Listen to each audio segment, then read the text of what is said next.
Okay, Genesis chapter 17. If we just refresh our memory, go back to chapter 16, the last verse, verse 16 says, Abram was 86 years old when Hagar bore him Ishmael. Okay, so chapter 17 begins when Abram was 99 years old. So we just jumped from 86 to 99. We don't know what happened in between there. But now Abram's 99 years old. So this is 13 years later. When Abram was 99 years old, the Lord appeared to him and said, so he appeared to him, he didn't just talk to him or have a vision, but he appeared to him and said, I am God Almighty. Walk before me and be blameless.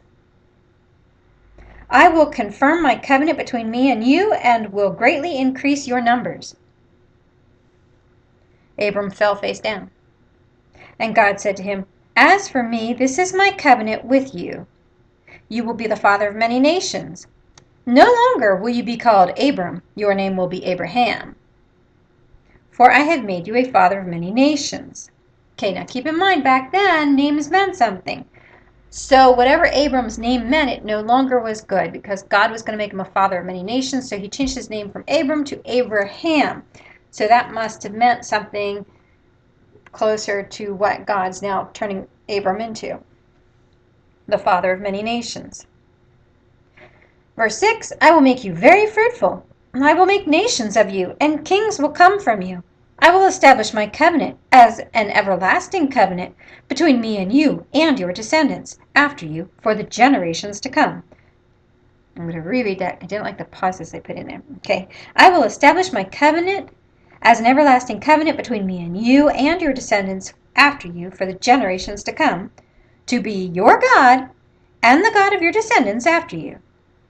The whole land of Canaan, where you are now an alien, I will give as an everlasting possession to you and your descendants after you, and I will be their God. Okay, so first of all he says to Abram, I'm going to make great nations come out of you. Abram must be thinking about Ishmael, who's now 13. And God says, not only am I going to do that and increase your number greatly, but I'm going to be the God to you and to all your descendants. So I'm not going to just help you out, I'm going to help all your descendants out. And I'm going to be their God. And this is an everlasting thing. And I'm giving you, that was an everlasting covenant, and I'm giving you as an everlasting possession the land of Canaan, a deed from God. So I'm going to reread part of this. No longer will you be called Abram, your name will be Abraham, for I have made you a father of many nations. I will make you very fruitful. I will make nations of you, and kings will come from you. I will establish my covenant as an everlasting covenant between me and you and your descendants after you for the generations to come, to be your God and the God of your descendants after you. The whole land of Canaan, where you are now an alien, I will give as an everlasting possession to you and your descendants after you, and I will be their God. Chapter 9. Then God said to Abraham. Okay, so now they're using the name Abraham. Then God said to Abraham, As for you, you must keep my covenant, you and your descendants after you, for the generations to come. This is my covenant with you and your descendants after you, and the covenant you are to keep. Every male among you shall be circumcised. Okay, this is the first time we hear about circumcision, which a lot of times is thought of as a Christian thing in America, where we, cut the foreskin off of our baby boys. And this is the first time we hear about this. Okay, so he says, this is the deal we're going to make. As far as you must keep my covenant. You and your descendants after you for the generations to come. This is my covenant with you and your descendants after you, the covenant you are to keep. This is it, and this is what it is. Every male among you shall be circumcised. You are to undergo circumcision, and it will be the sign of the covenant between me and you. For the generations to come, every male among you who is 8 days old must be circumcised, including those born in your household, or bought with money from a foreigner, those who are not your offspring. Whether born in your household or bought with your money, they must be circumcised. My covenant in your flesh is to be an everlasting covenant. Any uncircumcised male who has not been circumcised in the flesh will be cut off from his people. He has broken my covenant. Oh boy, now we have a big deal going here.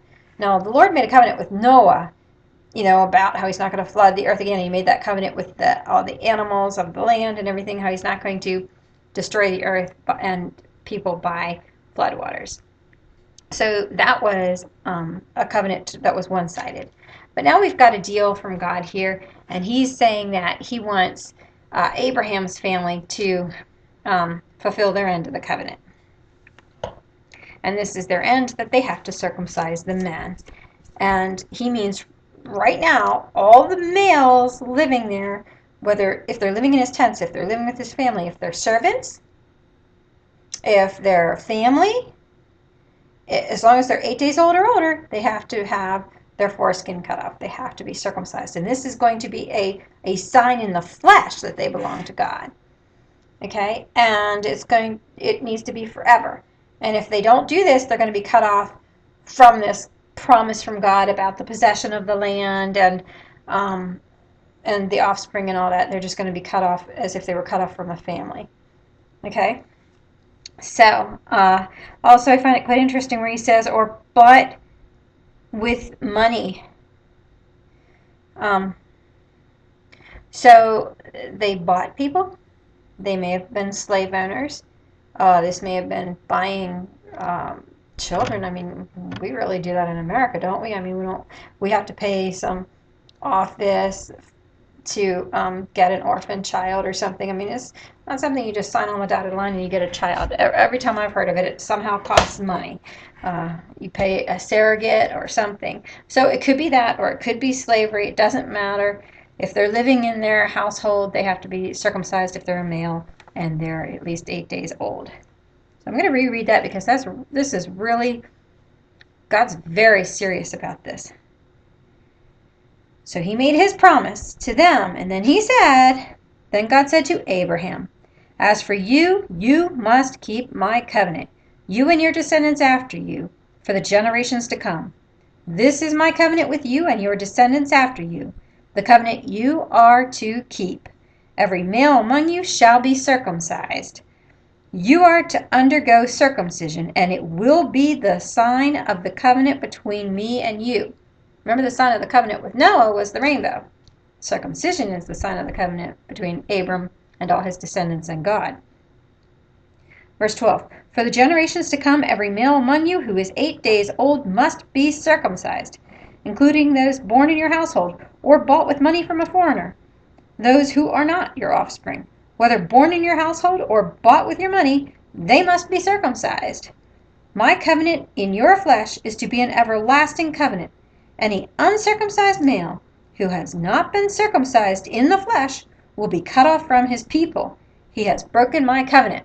So God's not just going to cut him off from him, he's going to cut him off from his own people. Not exactly sure how he would accomplish that, but he says that's what's going to happen. Verse 15, God also said to Abraham, as for Sarai, your wife, you are no longer to call her Sarai. Her name will be Sarah.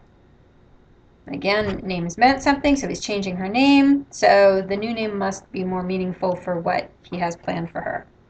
Verse 16, I will bless her and will surely give you a son by her. Remember, Ishmael came from Hagar, her maidservant, not from her. I will bless her so that she will be the mother of nations. Kings of people will come from her. Wow. That's a huge promise considering that she's now an old woman and has never had a child. Verse 17, Abram fell face down. He laughed and said to himself, will a son be born to a man 100 years old? See, he's 99 now, the Lord's appearing to him, but he knows, it's going to be 9 months until the baby is born if he were to conceive that child right now. So he says, Abraham fell face down. He laughed and said to himself, will a son be born to a man 100 years old? Will Sarah, now he calls her Sarah, he's very obedient to God. Will Sarah bear a child at the age of 90? So Sarah is 10 years younger than Abraham. And Abraham said to God, if only Ishmael might live under your blessing.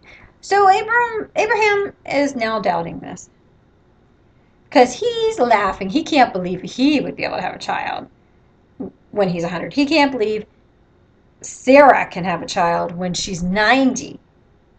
And so since he doesn't believe that she can really have a child and that this promise from God can go through that, he's offering God an option. Okay, well, since we can't have any kids, since Sarah can't, how about just using Ishmael? We already have him. Verse 18, and Abraham said to God, if only Ishmael might live under your blessing. Verse 19, then God said, yes, but your wife Sarah will bear you a son, and you will call him Isaac. I will establish my covenant with him as an everlasting covenant for his descendants after him. And as for Ishmael, I have heard you. I will surely bless him. I will make him fruitful and will greatly increase his numbers. He will be the father of 12 rulers, and I will make him into a great nation. But my covenant I will establish with Isaac, whom Sarah will bear to you by this time next year. When he had finished speaking with Abraham, God went up from him. God just went up from him.